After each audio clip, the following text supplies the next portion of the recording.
বন্ধুরা, কেমন আছো তোমরা? আশা করি ভালো আছো। আমি আশা আমার চ্যানেলে তোমাদের অনেক অনেক স্বাগত। আমি যাব বাপের বাড়ি কালকে জামাই ষষ্ঠীতে, তাই আগের দিন সব গুছিয়ে রেখেছি। আর এই দেখো আমাদের একটা লাগেজ আর একটা ব্যাগ, এখন বেরিয়ে পড়ছি। আমি বেশি কিছু নিচ্ছি না, কেননা প্রচণ্ড গরম, জানি কোথাও যেতে পারবো না ঘুরতে। আর দেখো রেডি হতে হতে স্নান করে নিয়েছি। তারপরে এবার বাড়ির কাছে টোটো চলে এসছে, আমরা কালনায় চলে যাবো একবার টোটো করে, কেননা প্রচুর রোদ্দুর, কিচ্ছু করার নেই। সেই জন্য আমি ভাবছি আমি বাসে যাবো না, আমি টোটো করে একবার কালনায় যাবো। টোটোতে করে কালনায় চলে গেছি। এবার আমরা ঘাটটা পার হচ্ছি, ঘাট পার হওয়ার পরে আবার টোটোতে উঠতে হবে। টোটোতে উঠে আবার স্টেশনে পৌঁছে গেছি। এবার পৌঁছে গিয়ে ওখানে তো বসে আছি ট্রেনের অপেক্ষা, কখন ট্রেন আসবে। আর জানো তো এতটাই গরম লাগছে, কি বলবো, কিছু বলার নেই।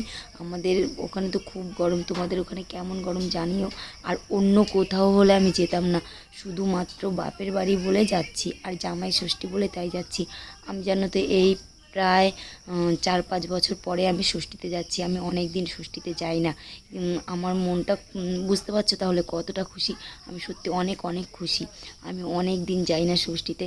প্রতি বছর জানো তো সবাই ষষ্ঠীতে যেত, আমার খুব মনটা খারাপ লাগতো, কিন্তু এই বছর আমি ষষ্ঠীতে যাচ্ছি। আর আগের দিন আমি চলে গেছি ষষ্ঠীতে। আর এই রকম মা চলেও এসেছি, মা মন্দির ম্যাগি করে দিল আর চা করে দিল, বললো খেয়ে একটু রেস্ট